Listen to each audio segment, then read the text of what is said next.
Today we were visiting a typical run on a freestone river in late spring during a strong morning hatch. We're going to look at where the fish are. Are they in the bottom or the top of the run? And what is their behavior? Here we start at the bottom of the run. Even without seeing the surface or an overhead shot, you can pretty well guess that we are in the bottom of the run judging by the fine sediment substrate. At the head of the run, where the water is expected to be swifter due to the shallower riffle or plunge that might start it, fine sediment is not going to settle on the bottom like this.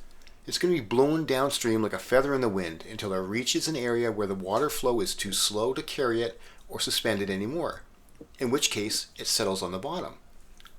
At the head of the run, it will likely be more rocky. At the bottom of the run, where we are right now, it's going to be more accumulated light debris such as sand, pine needles, etc., as we find in this clip. At this moment in time, we find not a fish here.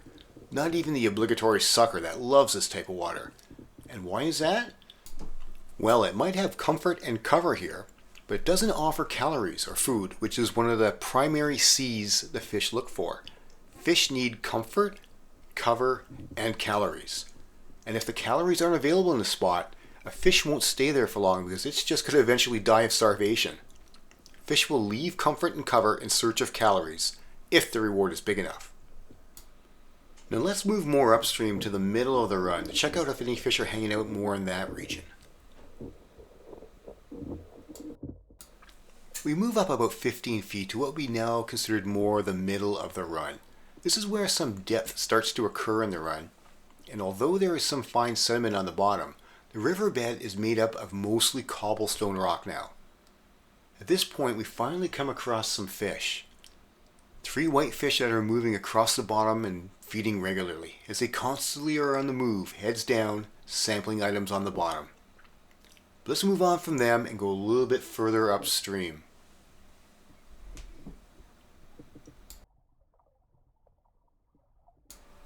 We have now gone up approximately 30 feet, nearer to the head of the run, and found some more feeding fish. A whitefish in the forefront is dodging back and forth, grabbing items. I think his feeding actions have attracted some attention though, because 2 rainbows suddenly swoop in like a couple of hawks and quickly show their dominance by moving right in front of the feeding whitefish. Their intention is pretty clear. Any food coming down the line, theirs first.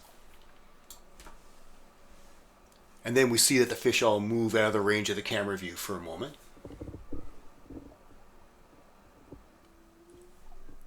But they come back again. And once again, the trout move in front and above the whitefish. I've mentioned this in other videos, but whereas the whitefish are almost constantly feeding, when the trout do decide to feed, the whitefish take a back seat and the trout hardly let anything get past for the whitefish to have.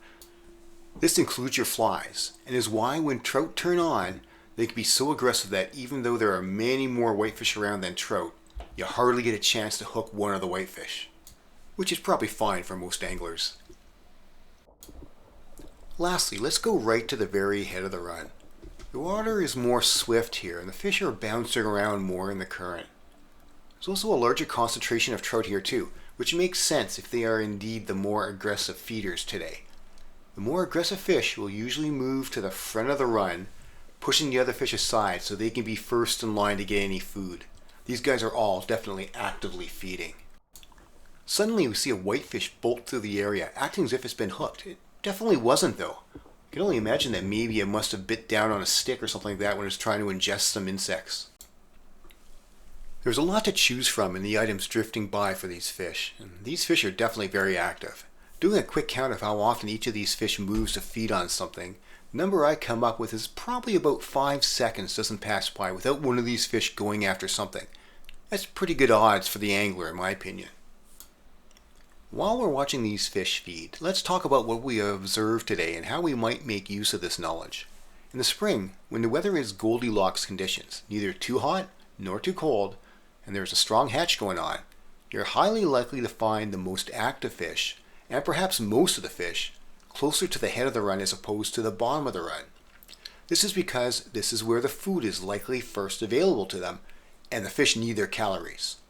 Following that logic, the most active fish will often be closest to the first spot they can intercept the food.